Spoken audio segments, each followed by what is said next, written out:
Venezuela currently, it's really a lot like walking into a movie about an hour and a half after the movie started.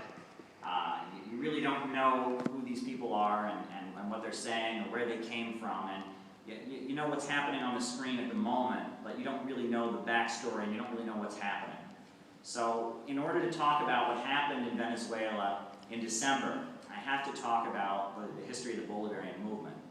And in order to do that, I have to talk about neoliberalism and explain what neoliberalism is.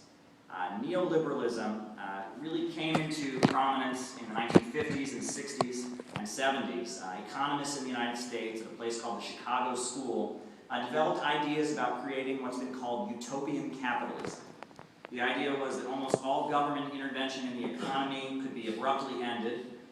Minimum wages, labor laws, environmental protections, and they could be gotten rid of. Functions usually carried out by the government, like prisons and the military and public transportation, could be relegated to private corporations. Now, the Ford Foundation and the Rockefellers and a lot of think tanks put a lot of money into Milton Friedman and other economists who developed these theories of developing kind of almost completely unregulated capitalism. And the first place that neoliberalism was put into practice was in Chile in 1973. The democratically elected leader was Salvador Allende. He was a member of the Socialist Party, he was a Marxist, and he had a pro-Soviet foreign policy. And he was overthrown in a military coup. With the help of the CIA, the military toppled Salvador Allende and put in a military dictator, Augusto Pinochet. And then Pinochet essentially handed the economic management of Chile over to the Chicago School of Economics. They immediately privatized all the state-owned enterprises. They abolished a number of the social programs, and they turned Chile into a laboratory to conduct an experiment in economic neoliberalism. The result was 20 to 30% unemployment. They got rid of the food subsidies that had existed under the previous government, and as a result, the average Chilean family began to spend about 74% of their income on food alone. The average calorie intake drops to about 1,200 calories per day. There's actually a number of Chileans who were small children, 1 or 2 years old during this period, who became permanently mentally disabled because of malnutrition that they had as a result of the drop in food prices, the mass economic devastation of Chile. But U.S. copper and mining corporations got rich, and the wages of Chilean workers went down, and that was the beginning of neoliberalism in Latin America. About a decade later, there was a coup in Argentina, and Isabel Perón, who was leading Argentina, kind of a nationalist leader, she was overthrown, and neoliberalism set up shop in Argentina as well. Now, what began in the southern cone of Latin America greatly expanded after the collapse of the Soviet Union. As the Soviet Union and the Eastern Bloc was declining, and Marxism and socialism were losing ground in the world, neoliberalism began to greatly expand. The International Monetary Fund, the World Trade Organization, and the World Bank forced many Latin American countries to reorient their economies toward neoliberalism with loans. Essentially, in order to receive IMF or World Bank loans, you had to follow the dictates and the policies dictated by these institutions. In Bolivia, the economist Jeffrey Sachs from Columbia University was brought in to oversee the privatizations. Sachs mandated that Bolivia privatize its water resources, and it actually became a crime in Bolivia to collect water even on your rooftop. If you were collecting water on your rooftop, that was stealing from Nestle and other corporations from the United States that had been given control of Bolivia's water resources, so you could be arrested for it. In Ecuador, the international bankers forced the country to rapidly switch to the US dollar and give up their currency. And interestingly enough, I actually went to Ecuador, this was in 1999, and it just devastated the country. Mass homelessness, mass poverty, it was just a disaster. Now, Venezuela is an oil-rich country. It actually has the biggest oil resource, oil reserve in the world. They've basically come to the conclusion now, petroleum geologists, that Venezuela has a bigger oil reserve even than Saudi Arabia. For a long time it was believed that Saudi Arabia had the biggest oil reserve, but now Venezuela has the biggest. But in the 1980s and 90s, the oil, it was technically nationalized, but it was really the property of BP, Royal Dutch Shell, Chevron, and ExxonMobil. Those are the 4 super majors, the 4 Wall Street oil corporations that function almost like a trust. They don't really compete with each other. Some people call them the 4 horsemen of the apocalypse, the 4 major U.S. oil corporations that are connected with big banks. ExxonMobil is basically Chase Bank, and it's the Rockefeller family. Royal Dutch Shell is also a Wall Street institution. Most of these big oil companies are linked to big banks and linked to media, and it's kind of, these are the centers of economic power in the U.S., of these banks and oil corporations. Now, in the 1980s, with the threat of communist revolution no longer hanging over the heads of the capitalists and the leaders of the government in Venezuela, they began to cooperate with the International Monetary Fund, and they cut social spending very rapidly. The results were horrific. When I visited Caracas, people told me horror stories from this period. Basically, the international bankers would say to the Venezuelan government, in order to receive your loans, you need to cut your spending on government workers. So, they would look at the budget, and they would say, wow, you've hired way too many people in the sanitation department. You've hired way too many people to manage the electricity. And so they would have to cut the budget. And so they would cut it one year and lay off all kinds of workers. And then the next year, they would come back and they'd apply for their next loan, and the international bankers would say, oh, you got to cut some more. And the results were just horrific. People told me that during this period, in a lot of neighborhoods in Venezuela, the electricity would just go off for weeks, and they would have no electricity. They would talk about how garbage would stop being collected because they wouldn't have enough garbage workers to go out and pick up the garbage. So for weeks, garbage wouldn't even be collected in some of the poorer neighborhoods. So when the government raised the cost of public transportation, again, they were being told by the international bankers, look, you've got to cut, you're spending way too much on your public buses and trains. And so when the government they cut public transportation and raised the costs, there was a huge riot, a huge rebellion. They call it the Caracazo. And it was just a huge upsurge in the whole country. It wasn't just in Caracas, that was the center of it, that's where most of the fighting went on. It was all over the country. There was just a huge outpouring of rage and anger at the cuts in government services that were being mandated by the IMF and the World Bank and the World Trade Organization. And shortly afterwards, a military commander named Hugo Chavez, he tried to seize power in a military coup. He was seen as an ally of this mass uprising against the cuts in public services and the economic devastation of the country. He tried to seize power in a military coup. It failed, and he was put into prison. Now, in Cuba, there were conferences going on with labor activists and communists and socialists and progressives from all over Latin America. And they were gathering in Cuba and talking about how to fight against neoliberalism. Fidel Castro, veterans of the Sandinistas in Nicaragua, many different leftist and revolutionary leaders were meeting in Cuba and strategizing what to do. Now, in the 1970s and 80s, revolutionaries in Latin America used primarily guerrilla warfare. They would pick up guns and try to seize power with military arms and establish a government, a new government. But in the 1990s, as neoliberalism was going on all through Latin America, economically devastating it, there was a tactical reorientation. And revolutionaries and leftists moved away from this armed strategy and began to adopt tactics that can be described as what they call a people's front, or a popular front. Instead of trying to take power with arms, the revolutionaries would build alliances with other political forces, and they would use a method called polarization. They said the issue in Latin America was neoliberalism and the privatization and the cuts in government services and just the devastation of the economy. And the goal was to divide society into two camps, the people that were for neoliberalism and the people who were against neoliberalism. And everyone would basically be faced with the question, are you for the neoliberal cuts? Are you for what the international bankers are doing to our countries? Or are you against it? They would sometimes use religious and patriotic imagery. They would say that, we're the real patriots. We're the ones who love our homeland. And these leaders that are obeying these folks on Wall Street and cutting all the services, they're traitors to the homeland. They would build alliances with churches and religious organizations that were just having to care for people and seeing the neighborhoods and the parishes just devastated by these economic cuts. So in Caracas, for example, in the 1990s, when the electricity would stop coming on in the poor neighborhoods, the communists would lead the community to shut down the major roadways with tires. They would pile tires in all the major roadways, light them on fire until the electricity came back on. They would just shut down these roadways. They would also have symbolic one-day strikes. If the electricity wasn't coming on in the neighborhood, no one goes to work. And they would make sure everyone in the neighborhood knew that they weren't going to go to work that day. And all kinds of businesses would have, their workers wouldn't come to work, and so, they would respond and the electricity might come back on in a few days.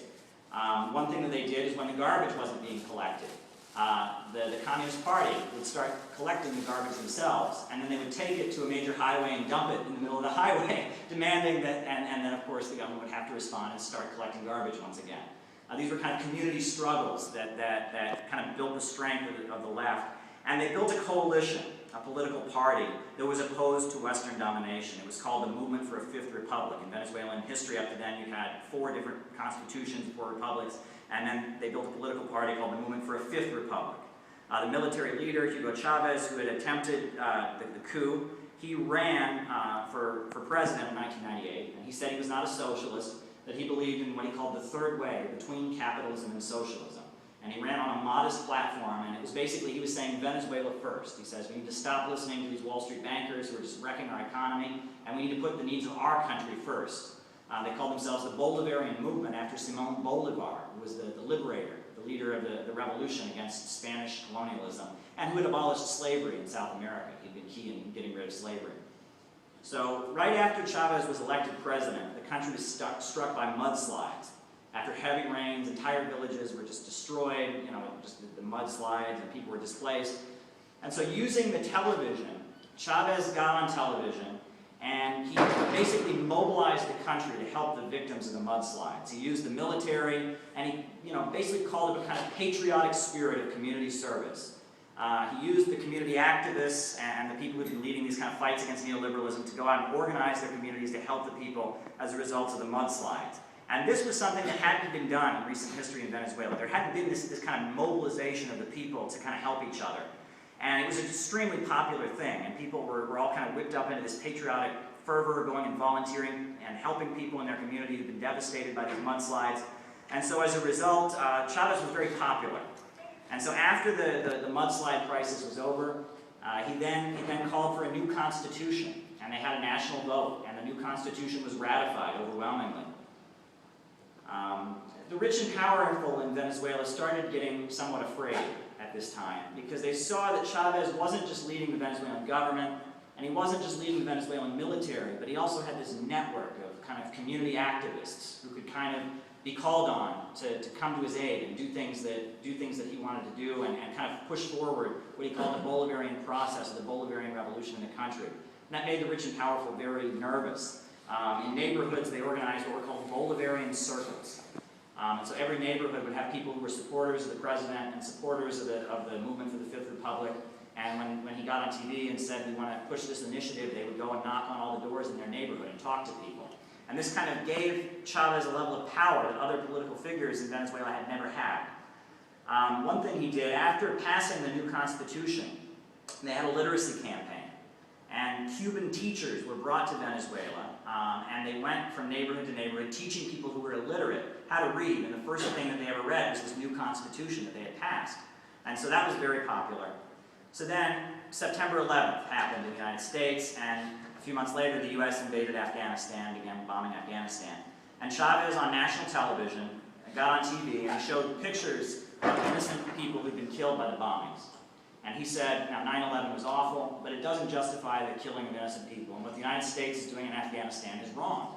And a lot of people in Venezuela agreed with him and supported him in that call. And then shortly afterwards, Chavez appointed a member of the Communist Party to his cabinet and said, he may be a member of the Communist Party, I don't care, he's the best guy for the job, and he appointed him to a job in the government. So in response, there was a coup. Leaders of the military, in cooperation with the CIA, they arrested Chavez, and briefly he was taken out of power, but then the rank-and-file soldiers, the lower levels of the military who really loved Chavez and loved his new constitution and his literacy campaign, they rose up and they refused to cooperate. And pretty soon, after a few days of being taken out of office, Chavez was back in power and stronger than ever. Now, in 2003, a year after the coup, Chavez announced that he had changed his position. No longer was he for the third way. He actually believed that Venezuela should move toward what he called 21st century socialism. And Chavez restructured the Venezuelan government-owned oil company and basically kicked out BP, Chevron, ExxonMobil, and Shell. He kicked them out, and basically so that the proceeds from the oil sold by the Venezuelan government-owned oil company actually went to the Venezuelan government. And what happened around this time also was the U.S. invaded Iraq. March 19th, 2003, the U.S. invaded Iraq, and one of the biggest oil-producing countries in the world was blown up. It was just destroyed. Now, we all know about supply and demand. What happens then? When one of the major sources of oil on the international markets is destroyed, there's an increase in demand. And so the price of oil skyrocketed. And then shortly after that, the US put sanctions on the Islamic Republic of Iran because they were developing a peaceful nuclear energy program and they thought it could be used for a nuclear weapon or something like that. So Iranian oil was moved off the market. And then tension increased between the United States and Russia. Russia's another major oil exporting country. And so Russian oil was pushed off the market. So as a result, you had oil prices around this time that reached the levels of like $110 a barrel. Really huge oil prices, some of the biggest we'd ever seen. And as a result of that, the Venezuelan government suddenly had a huge amount of money. And so with the proceeds from Venezuelan oil, Chavez started doing a lot of very, very popular things. A lot of things that made him very, very popular with the Venezuelan public. For one thing, he built healthcare clinics all throughout the country, and he imported Cuban doctors to come and give free healthcare to people in low-income neighborhoods. He set up a network of community-controlled radio and TV stations that basically broadcasted an anti-capitalist and anti-imperialist message. I actually visited one of these radio stations in Caracas, and it was kind of amazing. It was, it's a very low-income neighborhood, but there's this beautiful, like, state-of-the-art theater that's connected to a radio station, and people use it there for, like, talent shows and community programs. And there's a radio station that's totally controlled by the community. If you live in the neighborhood, you can apply and get time on the radio. It's just beautiful. And when I saw this beautiful state-of-the-art theater paid for with government money, with the oil money, with the oil revenues, I asked the people in the neighborhood what had been there prior to the building of this beautiful state-of-the-art theater. And they told me that what there had been in Venezuela before that, in this neighborhood, what there had been, is this had actually been the place where people who stole cars would come and break the cars apart, right? And it had also been the heroin place. If you wanted to go buy heroin, this was the place. And so to have the empty lot where people broke apart cars they stole and sold the parts, and the place where people sold drugs, turned into a community center with an auditorium and a community radio station. That had just done amazing things for the neighborhood. It had made it a lot safer, and it had just been amazing. Venezuela already had free public education in the universities, but there were only a few universities, and they rapidly expanded the public university system. When I was in one of the neighborhoods in central Caracas in December, I asked one of the community organizers who was taking me around, I said, how has this neighborhood improved? And he just pointed to all the houses. And he said these houses were all built with loans, interest-free loans given to the people by the government. And they built their houses. Before that, people had lived in shacks without electricity. Now they have electricity, running water, and free cooking gas, by the way. Everyone in Venezuela, every household is supplied with free cooking gas. These are amazing steps that have been taken, and they were done with the high oil prices. Venezuela, with the biggest reserve of oil in the world, selling oil in the international markets, was able to give all of this to their population.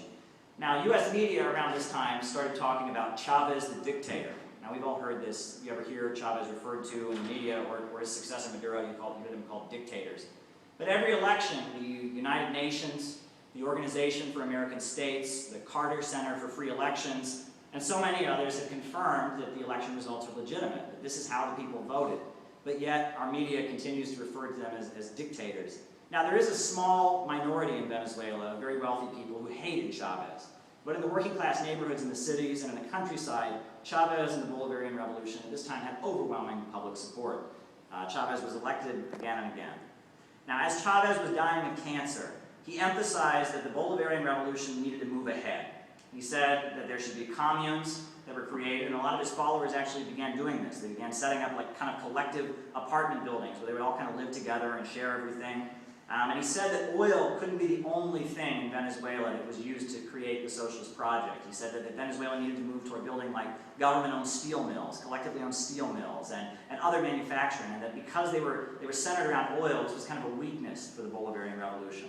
And he also called for Venezuelans to form militias. He said that they needed to form basically armed groups that were independent of the standing military. And so in Venezuela, there's actually 117,000 young people who are not part of the Venezuelan army, but they have guns and they have military training and they're in their neighborhoods and they have weapons and they consider themselves, soldiers to defend the Bolivarian Revolution with weapons if they need to. Now, after Chavez died, Venezuela had an election and elected Nicolás Maduro as the new president. Maduro is a longtime labor activist. He was actually a leader of the bus drivers union. And he's been a key figure in leftist politics in Venezuela for many years. Now, Maduro won the election undisputedly, but afterward there was an episode of bloodshed in the streets of Venezuela. 47 people were killed. There were wires that were strung across intersections, and people riding motorcycles would ride across and get their heads cut off. There were universities that were bombed. People threw, petrol bombs at the public universities, which were considered a symbol of the Chavez movement. There were also some community health care clinics that were bombed. There was a campaign of violence. There was a hashtag created on Facebook, SOS Venezuela, and there was actually a lot of disinformation that was spread on the internet at this time. For example, it was spread on Twitter and on Facebook that the Venezuelan police were open firing on people with live ammunition. And there was a video circulating that showed some shooting going on, and it gave the impression that the Venezuelan police and military was going around shooting people with live bullets. In fact, what was happening was they were shooting rubber bullets at a crowd, which is commonly done when there's violence at demonstrations, in all over the world. But this false information was spread to kind of create a moment of panic.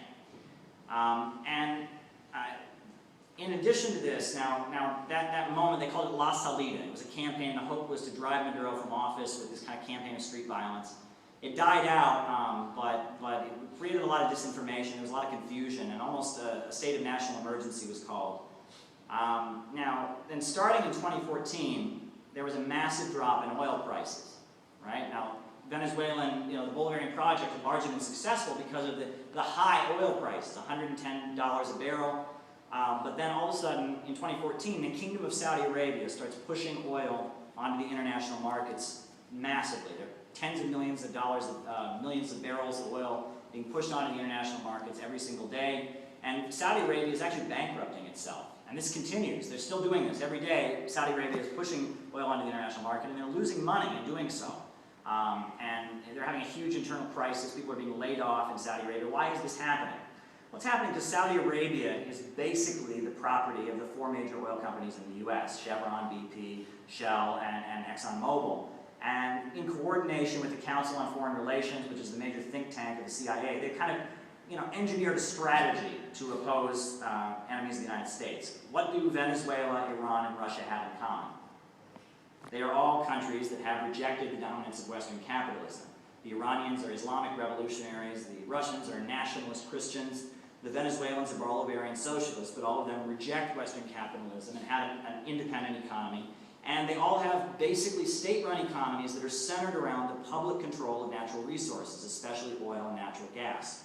Russia, Venezuela, and Iran have all developed and become strong because of independent economies and because they sell their own oil. They sell their oil on the market, and that funds a government apparatus which then subsidizes a domestic independent economy. I guess I want to take a sidetrack at this time and point out that imperialism does not bring development. Here in the USA, we're often taught to think of Africa, Asia, the Middle East, and Latin America as if these places are just naturally poor. That's the way we're taught to think of this.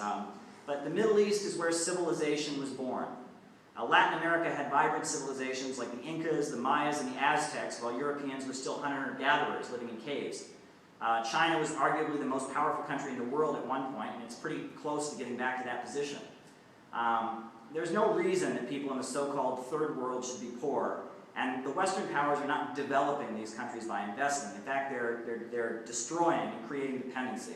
You look at Mexico, for instance. Decades of intervention from the U.S., ultimately escalating with the North American Free Trade Agreement, has not made Mexico more prosperous and self-sufficient. It has reduced the country to chaos as drug cartels battle each other with U.S.-made weapons, and U.S. corporations control the economy, getting richer, while Mexico itself gets poorer. The domestic agriculture of Mexico has been eliminated, and now Mexico imports food from U.S. manufacturers. When the British went to India, they saw the vibrant textile industry that existed there, and they didn't fund it and expand it. They burned down the textile mills and forced the people of India to import their cloth from Britain. The imperialists are very good at fomenting civil wars like they've done in Syria and Ukraine and Yemen. They're very good at drone strikes. They're very good at expanding the narcotics and drug-related activities. Afghanistan is now the heroin capital of the world since it was invaded by the United States. The U.S.-backed and funded paramilitaries in Nicaragua and Colombia actually brought us the modern cocaine industry as well as the drug known as crack. But when it comes to feeding people, teaching people to read and building infrastructure like highways, schools, hospitals, and such, Western imperialism has proven that it's not so good at that. So when I was in Venezuela in December, I saw that the Bolivarian Revolution was facing a crisis. It's not where it was back in 2006 or 2007. It's actually in a deep crisis. Food corporations in Venezuela that are the property of private corporations who hate the Bolivarian government have been smuggling food out of the country and creating false shortages. There's actually a shortage of other products as well, like toilet paper. Toilet paper is very hard to come by because these corporations that are privately owned have been sending it to Colombia and other countries and basically creating shortages. This is economic warfare. One of the biggest problems, I think, that the United Socialist Party has at this point is they have a big problem with corruption. You know, in Venezuela, over the years of Western capitalist domination, people learned to take care of each other.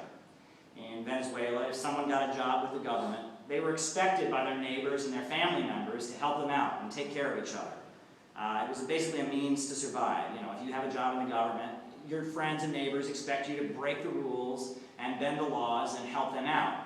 And this is a way people learned to take care of each other when there was extreme poverty in the 80s and 90s. And this goes on everywhere in the world. I mean, here in New York, people are taking bribes. Corruption is a big problem. And when the oil prices were high, this wasn't as big of an issue because there was so much that people still got what they needed. However, as the oil prices have been dropped intentionally, now there's low oil prices and there's shortages, this has created a much bigger problem. Now, furthermore, the opposition in Venezuela has actually had a complete makeover. They've completely changed the way they talk. For a long time, the parties that ran against Chavez and Maduro in the elections would speak in very vulgar terms. They would actually call dark-skinned Venezuelans monkeys. That was actually a really common thing. On TV, opposition candidates would say, well, you know, all the people that are voting for the United Socialist Party and Hugo Chavez, they're all a bunch of brown-skinned monkeys. That was acceptable. Now, of course, people don't like to hear that. That's ugly racism, and people didn't vote for it. And the Venezuelan opposition also used to really talk about capitalism. They'd say capitalism is a great system. Look at the US. It's capitalist. It's the richest country in the world. Chavez wants to make us a poor communist dictatorship like Cuba. Well, this message didn't really work. It wasn't really working with the Venezuelan people. So the current leader of the opposition in Venezuela is a guy named Enrique Capriles. Now, Capriles says he's a socialist also. Instead of preaching this kind of vulgar anti-communism, instead he talks about helping the poor and fixing the economy, but he says he can do a much better job than Maduro. Now, it's no secret that Capriles is an agent of Wall Street. He gets lots of US money, and he's been trained in Western Europe, in the United States, and in Israel as well. But he talks like a leftist, which makes him seem a little less threatening to the people who historically have voted for Hugo Chavez. Now, the election that happened on December 6th, 42% of Venezuelans voted for the United Socialist Party, still, despite all the hardships. However, the rest of those voted for the MOOD, or the Democratic Roundtable. That's the name of the opposition party. And I spoke to a number of people who voted and were campaigning for the MOOD